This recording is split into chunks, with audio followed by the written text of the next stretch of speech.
முன்னொரு காலத்தில் சூரபத்மன், சிங்கமுகன், தாரகாசுரன் என்ற அசுரர்கள் மிகுந்த சக்தியுடன் உலகத்தை ஆட்சி செய்தனர். அவர்கள் தேவர்களை துன்புறுத்தி யாகங்கள் மற்றும் நல்ல செயல்களை அழிக்கத் தொடங்கினர்.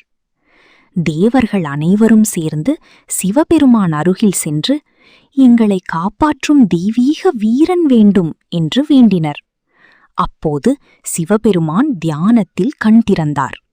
சிவபெருமானின் 3ஆம் கண்ணிலிருந்து 6 தீப்பொறிகள் வெளிவந்தன. அவை அக்னி மற்றும் வாயு தேவனால் சரவண பொய்கைக்கு கொண்டு செல்லப்பட்டன. அந்த தீப்பொறிகள் 6 குழந்தைகளாக மாறின. கார்த்திகை பெண்கள் அந்த குழந்தைகளை வளர்த்தனர். பின்னர் பார்வதி தேவி அந்த 6 குழந்தைகளையும் அணைத்தபோது அவை ஒன்றாக இணைந்து 6 முகம் கொண்ட முருகனாக உருவானார்.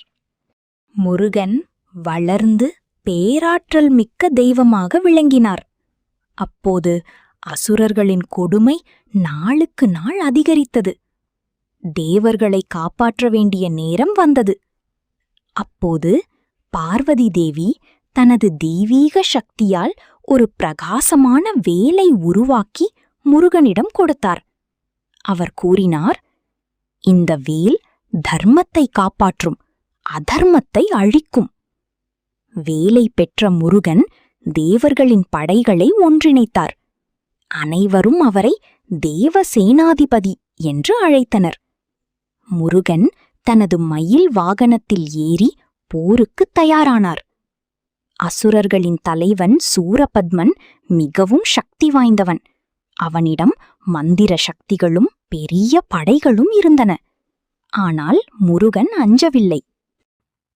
முருகன் தனது தேவர் படையுடன் சூரபத்மனின் அரண்மனை நோக்கிச் சென்றார். போர் பல நாட்கள் நீண்டது. சூரபத்மன் தனது மாய சக்தியால் பல வடிவங்களில் மாறி தாக்கினான். சிங்கம், யானை, மலை, இருள். ஆனால் முருகன் தனது வேல் கொண்டு அனைத்தையும் அழித்தார். இறுதியில் சூரபத்மன் ஒரு பெரிய மரமாக மாறினான். அப்போது முருகன் தனது வேலெறிந்து அந்த மரத்தை 2ஆக பிளந்தார். அந்த 2 பகுதிகள் மயில், சேவல் ஆக மாறின. முருகன் கருணையுடன் மயிலை தனது வாகனமாகவும் சேவலை தனது கொடிச்சின்னமாகவும் ஏற்றுக்கொண்டார். இதுவே சூரசம்ஹாரம் என்று அழைக்கப்படுகிறது. இன்று கூட ஸ்கந்த சஷ்டி